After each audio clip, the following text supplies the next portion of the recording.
कित्थे गया पंजाब भवन, सैकटरीएट कित्थे है, ये जिहड़ा संबंधित जिस मंत्री का महकमा मंत्री कित्थे है, तुहाडा घर कित्थे है, तुहाडे घर तां दूर दी गल, तुहाडे पिंड भी नहीं जाण दिंदी पुलिस लोकां दे बेरोज़गार धीआं पुत्तां नूं। पुलिस ने इन्हां लोकां नूं भजा भजा के कुੱਟਿਆ खेतां दे विच, कणक बीजी भी है खेतां दे विच, भजा भजा के कुੱਟਿਆ, हिरासत दे विच लिया ते गालां कढीਆਂ। हुण सत श्री अकाल, तुसीं जुड़े हुए हो पंजाबी रेडियो USA दे नाल ते प्रोग्राम फैक्ट चैक दे विच तुहाडा सारिਆਂ दा स्वागत है। अज दे इस फैक्ट चैक दे विच गलबात करांगे लंघे दिनी मुख मंत्री साहब पंजाब दे मुख मंत्री साहब भगवंत मान ने एक ट्वीट कीता सीगा जां कह लो फेसबुक ते एक पोस्ट पाई सी जिहदी काफ़ी चर्चा हुई। उस फेसबुक पोस्ट दे विच उन्हां ने कहा धरना लाउण वाले खास करके वो किसान यूनियन के संदर्भ दे नाल गलबात कर रहे सन कि सड़कां ना रोको, राह ना रोको, तो सरकार नाल गल करन लई चंडीगढ़ दा पंजाब भवन है, सैकटरीएट है, खेतीबाड़ी दा मंत्री दा दफ्तर है, मेरा दफ्तर है, घर है, ना कि सड़क है। जे ही रवैया रहा तो वो दिन दूर नहीं जदों तुहानूं धरने वास्ते बंदे नहीं लभणे, लोकां दीआं भावनावां समझो। 5 दिन पहलां ये पोस्ट जां 6 दिन पहलां ये पोस्ट पाई गई है जदों जलंधर दे विच धरना लग्या होया सीगा ते तकरीबन 14,000 लोगों ने इहनूं लाइक कीता है। 5,000 के करीब कमेंट्स ने जिहड़े कि दोवां धिरां दे ने, सरकार पक्षी भी नहीं ते सरकार दे विरोधी भी ने, सरकार दे समर्थकां दे भी ने। 800 लोगों ने इहनूं शेयर कीता सी फेसबुक पोस्ट दे संदर्भ दे नाल मैं गलबात कर रहा वां। हुण ये कहंदे ने कि पंजाब भवन है, सैकटरीएट है, खेतीबाड़ी मंत्री का दफ्तर है, मेरा दफ्तर है ते घर है, ना कि सड़कां ने। हुण आपां इन्हां ने दावा कीता है कि ये सारा कुछ है, चाहे वो पंजाब भवन की गल कर रहे हैं, चाहे वो सैकटरीएट की गल कर रहे हैं, खेतीबाड़ी मंत्री के दफ्तर की गल कर रहे हैं, मेरे दफ्तर की गल कर रहे हैं, तो घर की गल कर रहे हैं। हुण आपां ये देखते हैं कि मुख मंत्री साहब इन्हां दे दावे ने जिहड़े ये दावे किन्ने क सच्चे ने, की वापर की रहा पंजाब दे विच, आपां उन्हां दे जो उन्हां दा दावा सी उहनूं ही आपां ਡੀਕੋਡ ਕਰਨ ਦਾ ਯਤਨ ਕਰਾਂਗੇ ਕਿ ਅਸਲ ਦੇ ਵਿੱਚ ਵਾਪਰ ਕੀ ਰਿਹਾ ਵਾ। ਹੁਣ ਤੁਹਾਨੂੰ ਜ਼ਿਆਦਾ ਦਿਨ ਪਿੱਛੇ ਨਹੀਂ ਮੈਂ ਲੈ ਕੇ ਜਾਂਦਾ, ਉਹਨਾਂ ਦੇ ਦਾਅਵੇ ਤੋਂ 24 ਘੰਟੇ ਬਾਅਦ 48 ਘੰਟਿਆਂ ਦੇ ਵਿੱਚ ਅਧਿਆਪਕ ਯੂਨੀਅਨ ਦੇ ਕੁਝ ਜਿਹੜੇ ਆਗੂ ਸੀਗੇ ਉਹ ਪ੍ਰੋਟੈਸਟ ਕਰਨ ਗਏ ਸੀਗੇ ਸੰਗਰੂਰ ਦੇ ਵਿੱਚ, ਸਤੌਜ ਪਿੰਡ ਦੇ ਵਿੱਚ, ਤੇ ਉਹਨਾਂ ਨੂੰ ਧਰਨਾ ਲਾਉਣਾ ਸੀਗਾ। ਉਹਨਾਂ ਨੇ ETT ਟੈਟ ਪਾਸ ਬੇਰੁਜ਼ਗਾਰ 5,994 ਜਿਹੜੇ ਅਧਿਆਪਕ ਆ ਉਹਨਾਂ ਨੇ ਤੋਲਾਵਾਲ ਪਿੰਡ ਦੇ ਵਿੱਚ ਹੀ ਪੁਲਿਸ ਨੇ ਇਹਨਾਂ ਨੂੰ ਰੋਕ ਲਿਆ। ਜਦੋਂ ਇਹਨਾਂ ਨੂੰ ਰੋਕਿਆ ਤਾਂ ਉੱਥੇ ਕੋਈ ਗੱਲਬਾਤ ਹੋਈ, ਇਹ ਕਹਿੰਦੇ ਕਿ ਅਸੀਂ ਅੱਗੇ ਵਧਣਾ। ਪੁਲਿਸ ਨੇ ਇਹਨਾਂ ਲੋਕਾਂ ਨੂੰ ਭਜਾ ਕੇ ਕੁੱਟਿਆ ਖੇਤਾਂ ਦੇ ਵਿੱਚ, ਕਣਕ ਬੀਜੀ ਵੀ ਹੈ ਖੇਤਾਂ ਦੇ ਵਿੱਚ, ਭਜਾ ਕੇ ਕੁੱਟਿਆ, ਹਿਰਾਸਤ ਦੇ ਵਿੱਚ ਲਿਆ ਤੇ ਗਾਲਾਂ ਕੱਢੀਆਂ। ਹੁਣ ਕਿੱਥੇ ਗਿਆ पंजाब ਭਵਨ, ਸੈਕਟਰੀਏਟ ਕਿੱਥੇ ਹੈ, ਇਹ ਜਿਹੜਾ ਸੰਬੰਧਿਤ ਜਿਸ ਮੰਤਰੀ ਦਾ ਮਹਿਕਮਾ ਮੰਤਰੀ ਕਿੱਥੇ ਹੈ, ਤੁਹਾਡਾ ਘਰ ਕਿੱਥੇ ਹੈ, ਤੁਹਾਡੇ ਘਰ ਤਾਂ ਦੂਰ ਦੀ ਗੱਲ, ਤੁਹਾਡੇ ਪਿੰਡ ਵੀ ਨਹੀਂ ਜਾਣ ਦਿੰਦੀ ਪੁਲਿਸ ਲੋਕਾਂ ਦੇ ਬੇਰੁਜ਼ਗਾਰ ਧੀਆਂ ਪੁੱਤਾਂ ਨੂੰ।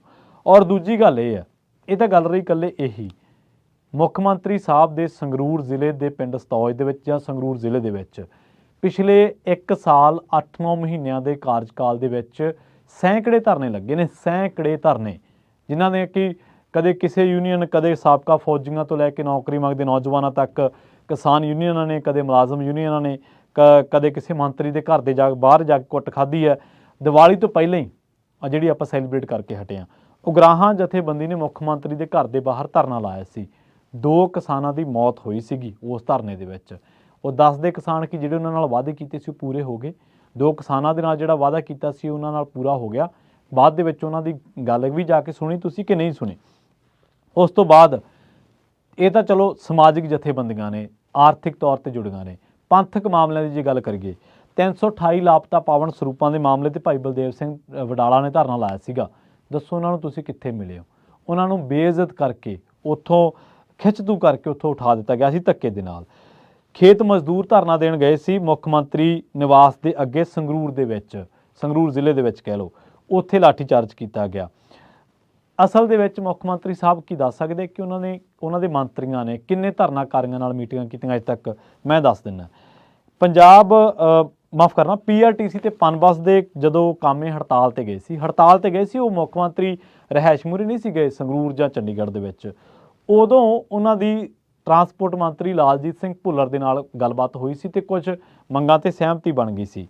ਮੰਤਰੀਆਂ ਦੇ ਵਿੱਚ ਇਹ ਮੰਤਰੀਆਂ ਦੇ ਬਾਰੇ ਕਿਹਾ ਜਾਂਦਾ ਕਿ ਅਸਲ ਦੇ ਵਿੱਚ ਉਹਨਾਂ ਦੇ ਦਫ਼ਤਰਾਂ ਦੇ ਵਿੱਚ ਇਕੱਠ ਹੀ ਨਹੀਂ ਹੁੰਦੇ। ਇਕੱਠ ਕਿਉਂ ਨਹੀਂ ਹੁੰਦੇ? ਕਿਉਂਕਿ ਉਹਨਾਂ ਨੂੰ ਜਦੋਂ ਕੋਈ ਗੱਲ ਕਹੀਦੀ ਹੈ ਉਹ ਗੱਲ ਮੰਨੀ ਨਹੀਂ ਜਾਂਦੀ ਜਾਂ ਕੋਈ ਕੰਮ ਹੁੰਦਾ ਨਹੀਂ, ਤੇ ਫਿਰ ਇਕੱਠ ਕਿਉਂ ਹੋਣ? ਜੇਕਰ ਤੁਹਾਡੇ ਬਾਰੇ ਤਾਂ ਇਹ ਅੱਜ ਕੱਲ੍ਹ ਕਿਹਾ ਜਾਂਦਾ ਮੁੱਖ ਮੰਤਰੀ ਸਾਹਿਬ ਬਾਰੇ ਤਾਂ ਕੋਈ 3-4 ਦਿਨ ਹੀ ਪੰਜਾਬ ਦੇ ਵਿੱਚ ਹੁੰਦੇ ਨੇ, ਉਹ ਬਾਕੀ ਦੇ ਦਿਨਾਂ ਦੇ ਵਿੱਚ ਉਹ ਪੰਜਾਬ ਨਹੀਂ ਹੁੰਦੇ, ਉਹ ਕਦੇ ਦਿੱਲੀ ਜਾਣਾ ਪੈਂਦਾ ਉਹਨਾਂ ਨੂੰ, ਕਦੇ ਮੱਧ ਪ੍ਰਦੇਸ਼ ਜਿਵੇਂ ਚੋਣ ਪ੍ਰਚਾਰ ਚੱਲੀ ਜਾਂਦਾ, ਜਾਂ ਰਾਜਸਥਾਨ ਦੇ ਵਿੱਚ ਉਹਨਾਂ ਨੂੰ ਜਾਣਾ ਪੈਂਦਾ, ਜਾਂ ਹੋਰ ਕਿਤੇ। ਪਹਿਲਾਂ ਉਹ ਹਿਮਾਚਲ ਪ੍ਰਦੇਸ਼ ਦੇ ਵਿੱਚ ਬਿਜ਼ੀ ਰਹੇ ਅਰਵਿੰਦ ਕੇਜਰੀਵਾਲ ਦੇ ਨਾਲ ਚੋਣ ਪ੍ਰਚਾਰ ਕਰਨ ਦੇ ਮਾਮਲੇ ਦੇ ਵਿੱਚ, ਗੁਜਰਾਤ ਦੇ ਵਿੱਚ ਕਾਫੀ ਬਿਜ਼ੀ ਰਹੇ। ਹਿਮਾਚਲ ਪ੍ਰਦੇਸ਼ ਵਾਲਿਆਂ ਨੇ ਤਾਂ ਜਿਹੜੀਆਂ ਉਹ ਪੇਟੀਆਂ ਸੀਗੀਆਂ ਵੋਟਾਂ ਵਾਲੀਆਂ ਖਾਲੀ ਮੋੜਤੀਆਂ, ਗੁਜਰਾਤ ਦੇ ਵਿੱਚ ਮਾੜਾ ਮੋਟਾ ਕੁਛ ਪੱਲੇ ਪੈ ਗਿਆ। ਤੇ ਹੁਣ ਦੂਜੀ ਗੱਲ ਇਹ ਹੈ ਕਿ ਅਸਲ ਦੇ ਵਿੱਚ ਮੁੱਖ ਮੰਤਰੀ ਸਾਹਿਬ ਤੇ ਸੁਪਰੀਮੋ ਦਾ ਜ਼ੋਰ ਲੱਗਿਆ ਪਿਆ ਕਿ ਕਿਵੇਂ ਨਾ ਕਿਵੇਂ ਕਰਕੇ ਇੱਕ ਨੈਸ਼ਨਲ ਪਾਰਟੀ ਖੜੇ ਕਰ ਦੇਗੇ। ਹੁਣ ਪੀਆਰਟੀਸੀ ਦਾ ਤਾਂ ਆਪਾਂ ਜ਼ਿਕਰ ਕਰ ਲਿਆ, ਡੀਸੀ ਦਫ਼ਤਰ ਦੇ ਘਿਰਾਓ ਕਰਨ ਦੇ ਦੌਰਾਨ ਪੱਲੇਦਾਰਾਂ ਤੇ ਮਜ਼ਦੂਰਾਂ ਦੀ ਪੁਲਿਸ ਦੇ ਨਾਲ ਝੜਪ ਹੋਈ, ਇਹ ਵੀ ਖਬਰ ਹੈ। ਪੰਜਾਬ ਸਟੂਡੈਂਟ ਯੂਨੀਅਨ ਦੇ ਝੰਡੇ ਹੇਠ ਸੈਂਕੜੇ ਵਿਦਿਆਰਥੀਆਂ ਨੇ ਸੰਗਰੂਰ ਦੇ ਵਿੱਚ ਮੁੱਖ ਮੰਤਰੀ ਕੋਠੀ ਤੱਕ ਵਿਸ਼ਾਲ ਮਾਰਚ ਕੀਤਾ। ਆਜ਼ਾਦੀ ਘੁਲਾਟੀਆਂ ਦੇ ਪਰਿਵਾਰਾਂ ਨੇ ਅਣਮਿੱਥੇ ਸਮੇਂ ਦੇ ਲਈ ਪੱਕਾ ਮੋਰਚਾ ਸ਼ੁਰੂ ਕੀਤਾ ਸੀ। ਪੁਲਿਸ ਭਰਤੀ ਦੇ ਉਮੀਦਵਾਰਾਂ ਵੱਲੋਂ ਮੁੱਖ ਮੰਤਰੀ ਦੀ ਕੋਠੀ ਅੱਗੇ ਧਰਨਾ ਦਿੱਤਾ ਗਿਆ। ਸਾਬਕਾ ਫੌਜੀਆਂ ਤੋਂ ਲੈ ਕੇ ਨੌਕਰੀ ਮੰਗਦੇ ਨੌਜਵਾਨਾਂ ਤੱਕ, ਕਿਸਾਨ ਯੂਨੀਅਨਾਂ, ਮੁਲਾਜ਼ਮ ਯੂਨੀਅਨਾਂ, ਮਜ਼ਦੂਰ ਯੂਨੀਅਨਾਂ, ਕਦੇ ਕਿਸੇ ਨੇ ਕਦੇ ਦਰਵਾਜ਼ੇ ਤੇ ਜਾ ਕੇ ਕੁੱਟ ਖਾਧੀ, ਕਦੇ ਕਿਸੇ ਨੇ ਕਿਸੇ ਦੇ ਦਰਵਾਜ਼ੇ ਤੇ ਕੁੱਟ ਖਾਧੀ। ਜੇਕਰ ਤੁਸੀਂ ਇੰਨੇ ਐਕਸੈਸਿਬਲ ਹੋ, ਜੇਕਰ ਤੁਸੀਂ ਦਾਅਵਾ ਕਰਦੇ ਹੋ ਕਿ ਮੈਂ ਚੰਡੀਗੜ੍ਹ ਦਾ ਪੰਜਾਬ ਭਵਨ ਹੈ, ਸੈਕਟਰੀਏਟ ਹੈ, ਖੇਤੀਬਾੜੀ ਮੰਤਰੀ ਦਫ਼ਤਰ, ਚਲੋ ਇਹ ਤਾਂ ਕਿਸਾਨਾਂ ਦੇ ਸੰਦਰਭ ਦੇ ਵਿੱਚ ਹੋ ਗਿਆ, ਮੇਰਾ ਦਫ਼ਤਰ ਹੈ, ਘਰ ਹੈ, ਨਾ ਕਿ ਸੜਕਾਂ ਨੇ, ਤਾਂ ਤੁਸੀਂ ਮਿਲਦੇ ਕਿੱਥੇ ਹੋ? ਕਿੰਨੀ ਵਾਰ ਤੁਹਾਡੇ ਨਾਲ ਇਹਨਾਂ ਬੇਰੁਜ਼ਗਾਰ ਯੂਨੀਅਨਾਂ, ਮੁਲਾਜ਼ਮ ਜਥੇਬੰਦੀਆਂ, ਕਿਸਾਨ ਯੂਨੀਅਨਾਂ ਦੇ ਨਾਲ ਮੀਟਿੰਗ ਕੀਤੀ। ਚਲੋ ਕਿਸਾਨ ਯੂਨੀਅਨਾਂ ਦੇ ਮਾਮਲੇ 'ਚ ਇੱਕ ਗੱਲ ਦੂਜਿਆਂ ਨਾਲੋਂ ਵੱਖਰੀ ਹੈ ਕਿ ਉਹਨਾਂ ਨਾਲ ਲੋਕ ਫਤਵਾ ਬਹੁਤ ਵੱਡਾ ਵਾ, ਮੁਲਾਜ਼ਮ ਇਕੱਲੇ ਪੈ ਜਾਂਦੇ ਆ, ਬੇਰੁਜ਼ਗਾਰ ਇਕੱਲੇ ਪੈ ਜਾਂਦੇ ਆ। ਕਿਸਾਨ ਦੀ ਇੱਕ ਆਪਣੀ ਤਾਕਤ ਹੈ, ਇੱਕ ਆਪਣਾ ਤਬਕਾ ਹੈ, ਅਤੇ ਉਹਨਾਂ ਦੀ ਉਹ ਤੁਹਾਡੇ ਤੋਂ ਮੰਗ ਮਨਵਾਉਣ ਦਾ ਦਮਖਮ ਵੀ ਭਰਦੇ ਆ। ਜਲੰਧਰ ਦੇ ਵਿੱਚ ਹੋਇਆ, ਤੁਸੀਂ ਪਹਿਲਾਂ ਕਿਹਾ ਕਿ ਤੁਸੀਂ ਸੜਕਾਂ ਨਾ ਮੰਨ ਲਓ, ਲੋਕਾਂ ਦੀਆਂ ਭਾਵਨਾਵਾਂ ਸਮਝੋ, ਬੰਦੇ ਨਹੀਂ ਲੱਭਣੇ, ਬਾਅਦ ਦੇ ਵਿੱਚ ਉਹ ਤੁਹਾਡੇ ਕੋਲੇ ਆਉਂਦੇ ਨੇ, ਤੁਸੀਂ ਗੱਲਬਾਤ ਕਰਦੇ ਹੋ, ਸਹਿਮਤੀ ਬਣ ਜਾਂਦੀ ਹੈ। ਉਹ ਕਹਿੰਦੇ ਨੇ ਕਿ ਇਹ ਤਾਂ ਸਮਾਂ ਦੱਸੂਗਾ ਕਿ ਕਿਹਨੂੰ ਬੰਦੇ ਨਹੀਂ ਲੱਭ ਰਹੇ ਅਤੇ ਕਿਹਨੂੰ ਵੋਟਾਂ ਨਹੀਂ ਲੱਭ ਰਹੀਆਂ। ਇਹ ਤਾਂ ਸਮੇਂ ਦੇ ਗਰਭ ਦੇ ਵਿੱਚ ਹੈ ਸਾਰੀਆਂ ਚੀਜ਼ਾਂ। ਸੋ ਜਿਹੜਾ ਤੁਸੀਂ ਦਾਅਵਾ ਕੀਤਾ ਨਾ, ਇਸ ਦਾਅਵੇ ਦੇ ਉਲਟ ਤੁਹਾਡੇ ਪੌਣੇ 2 ਸਾਲਾਂ ਦੇ ਕਾਰਜਕਾਲ ਦੇ ਵਿੱਚ ਸੈਂਕੜੇ ਵਾਰ ਮੁਲਾਜ਼ਮ ਜਥੇਬੰਦੀਆਂ, ਸੈਂਕੜੇ ਵਾਰ ਬੇਰੁਜ਼ਗਾਰਾਂ, ਸੈਂਕੜੇ ਵਾਰ ਕੱਚੇ ਪੱਕੇ ਕਾਮਿਆਂ, ਸੈਂਕੜੇ ਵਾਰ ਸਾਬਕਾ ਮੁਲਾਜ਼ਮ ਜਥੇਬੰਦੀਆਂ ਨੇ ਜਿੰਨੀਆਂ ਵੀ ਉਹਨਾਂ ਦੀਆਂ ਨੇ, ਉਹਨਾਂ ਨੇ ਕੁੱਟ ਖਾਧੀ ਹੈ। ਅਤੇ ਕਦੇ ਕਿਸੇ ਮੁਲਾਜ਼ਮ ਤਬਕੇ ਨੇ ਕਦੇ ਕਿਸੇ ਸੰਬੰਧਿਤ ਮੰਤਰੀ ਦੇ ਘਰ ਦੇ ਮੂਹਰੇ ਜਾ ਕੇ ਕੁੱਟ ਖਾਧੀ ਹੈ। ਹੁਣ ਤੁਹਾਨੂੰ ਮੈਂ ਇੱਕ ਹੋਰ ਨਜ਼ੀਰ ਦੱਸ ਦਿੰਦਾ ਇੱਥੇ ਛੋਟੀ ਜੀ। ਮੁੱਖ ਮੰਤਰੀ ਮਾਫ਼ ਕਰਨਾ, ਇੱਕ ਮੰਤਰੀ ਸਾਹਿਬ ਨੇ ਇਹਨਾਂ ਦੇ, ਹਰਜੋਤ ਬੈਂਸ, ਉਹ ਕਹਿੰਦੇ ਕਿ ਜੀ ਉਹਨਾਂ ਦੇ ਘਰ ਦੇ ਮੂਹਰੇ ਚਲੇ ਗਏ ਸੀ ਅਧਿਆਪਕ, ਬੇਰੁਜ਼ਗਾਰ ਅਧਿਆਪਕ। ਉਹ ਕਹਿੰਦੇ ਕਿ ਇੱਥੇ ਮੇਰੇ ਬੱਚਿਆਂ ਨੂੰ ਕਿਉਂ ਪਰੇਸ਼ਾਨ ਕਰ ਰਹੇ, ਮੇਰੇ ਪਰਿਵਾਰ ਨੂੰ ਕਿਉਂ ਪਰੇਸ਼ਾਨ ਕਰ ਰਹੇ ਆ, ਤੁਸੀਂ ਧਰਨਾ ਦੇਣਾ ਹੈ, ਮੰਗ ਪੱਤਰ ਦੇਣਾ, ਮੇਰੇ ਘਰ ਦੇ ਮੂਹਰੇ ਥੋੜ੍ਹਾ ਦਿਓਗੇ। ਅਤੇ ਜਦੋਂ ਤੁਸੀਂ ਵੋਟਾਂ ਲੈਣੀਆਂ ਸੀ, ਤੁਸੀਂ ਵੀ ਤਾਂ ਲੋਕਾਂ ਦੇ ਘਰਾਂ ਮੂਹਰੇ ਜਾ ਕੇ, ਲੋਕਾਂ ਦੇ ਧਰਨਿਆਂ ਦੇ ਵਿੱਚ ਜਾ ਕੇ ਬਹਿੰਦੇ ਸੀ ਨਾ। ਅੱਜ ਜਿਹੜੇ ਕਿਸਾਨਾਂ ਨੂੰ ਤੁਸੀਂ ਕਹਿ ਰਹੇ ਹੋ ਕਿ ਤੁਹਾਨੂੰ ਧਰਨੇ ਵਾਸਤੇ ਬੰਦੇ ਨਹੀਂ ਲੱਭਣੇ, ਜਦੋਂ ਇਹੀ ਕਿਸਾਨ ਦਿੱਲੀ 'ਚ ਬੈਠੇ ਸੀਗੇ ਅਤੇ ਤੁਸੀਂ ਤੜਕੇ ਦੇ 6 ਨਹੀਂ ਸੀ ਵੱਜਣ ਦਿੰਦੇ, 5 ਵਜੇ ਉਹਨਾਂ ਕੋਲ ਜਾ ਕੇ ਬਹਿ ਜਾਂਦੇ ਸੀਗੇ। ਅਤੇ ਉਸ ਚੀਜ਼ ਨੇ ਤੁਹਾਨੂੰ ਬੈਨੀਫਿਟ ਦਿੱਤਾ ਵਾ ਸਿਆਸੀ ਤੌਰ 'ਤੇ, ਔਰ ਤੁਹਾਨੂੰ ਰਾਜਨੀਤੀ ਦੇ ਵਿੱਚ ਚਮਕਾਇਆ ਹੈ। ਸੋ ਇਸ ਕਰਕੇ ਹਰ ਵਾਰ ਦਾਅਵਾ ਜਾਂ ਵਾਅਦਾ ਕਰਨ ਦੀ ਕੋਸ਼ਿਸ਼ ਦੇ ਵਿੱਚ ਇੰਨੇ ਅੱਗੇ ਨਾ ਲੰਘਿਆ ਕਰੋ ਕਿ ਉਹ ਖੱਪਾ ਹੀ ਨਾ ਪੂਰਿਆ ਜਾ ਸਕੇ। ਉਹ ਝੂਠ ਦਾ ਪੁਲੰਦਾ ਜਿਹੜਾ ਏਡਾ ਵੱਡਾ ਨਾ ਮਾਰਿਆ ਕਰੋ ਕਿ ਦੂਜੇ ਰਵਾਇਤੀਆਂ ਨੂੰ ਵੀ ਸਿਆਸਤਦਾਨ ਨੇ ਜਾਂ ਰਵਾਇਤੀ ਲੀਡਰ ਨੇ, ਉਹਨਾਂ ਨੂੰ ਵੀ ਪਿੱਛੇ ਛੱਡਣ ਦੀ ਇੱਕ ਦੌੜ ਦੇ ਵਿੱਚ ਤੁਸੀਂ ਕਾਫੀ ਉਹਨਾਂ ਦੇ ਨਾਲ ਰਲਦੇ ਮਿਲਦੇ ਜਾਂਦੇ ਹੋ। ਕੰਮਕਾਰ ਤਕਰੀਬਨ ਉਹੋ ਜਿਹਾ ਹੀ ਹੈ।